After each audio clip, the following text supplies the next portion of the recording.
buntis parehas doon. Ako kasi talagang gusto ko, di ba? Sabi ko, tara, sama mo ko kasi wala akong kasama magbuntis tsaka para may close siya, ganyan-ganyan. Hindi lang, kaya lang mama. Panay kasi pakit mo na, di-distract ako. Ano ba ginagawa mo? Hindi lang may buhok ko. Kasi bagay yung buhok ko eh. Ito naman nagre-request na to, dati pa, na sige naman si Isla, para hindi na, isang hirapan na lang. Una-una siyang nagre-request bago tayo mag-usap. Oo. Kaya tapos ano kami na, sige, ano na tayo. Lalo kung mas na-push na, sige na nga, kasi gusto rin pala ni Bilis. Sige na, bongkong pao.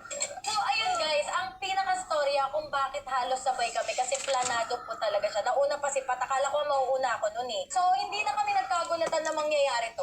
And salamat sa Panginoon na nabigyan tayo. Marami rin ako nakikita na sana all pag ginusto meron. So, hindi rin kasi nung bago si Kidlat at saka si Isla, ang tagal din, di ba, nating nakabuo. Tsaka may PCOS kasi ako. Ayan. Hanggang ngayon, meron akong PCOS talaga. So, nung nagpa-transvaginal ako, meron pa rin silang nakikitang mga polyps sa right ovary ko. Ang galing no? Pero nabubuntis ka no? Yes, praise the Lord talaga. Thank you, Lord, talaga.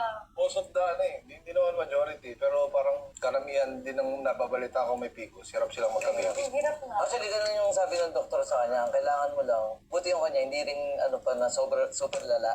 So, ang makukuha pa sa kanya, exercise din mo. Exercise talaga. Change of lifestyle talaga ang kailangan. Saan ba nakukuha yung polyps sa mga mantikang pagkain? Sa lifestyle din eh. Paano Food, hindi yung lifestyle? yung food mo, mahilig ka ba sa mga food Genetics din ba yan? talaga? Lifestyle. Sa lifestyle. Kaya ikaw may polyps ka.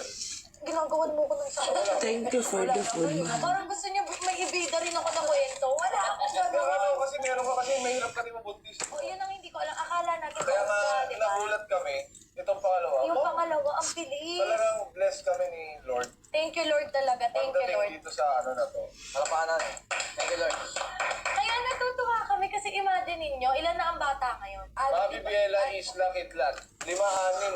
4 sila ngayon, tapos si Sansan kasi anak nila, Si Sansan, nila Carlo, 5. nagkapit bahay namin. So sabihin mo ng 5 bata rito. Ngayon, dadagdag na 2. Ngayon, naisip namin, kumakain kami nito, sabi niya, wala, dadagdag na naman ng 2 sa next year. My God. Ayaw mo kiss.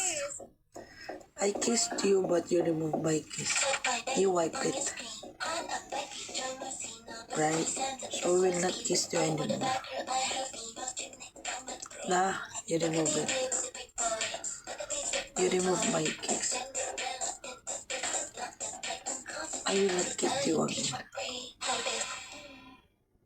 No need. Lahat ng to na No. nakahain dito ay pinaglilihan ni Pat. Hindi I ko saw yan you alam remove yung when I akin dahil kissed baka you sobrang on daming your food. lips. So, ano yung mga pinaglilihan mo, sister? Sabi Ang mga pinaglilihan ko, guys, ay adobong pusit, adobong paksiw na isda, adobong paang, sabi nga ni Papa, baka ang anak ko may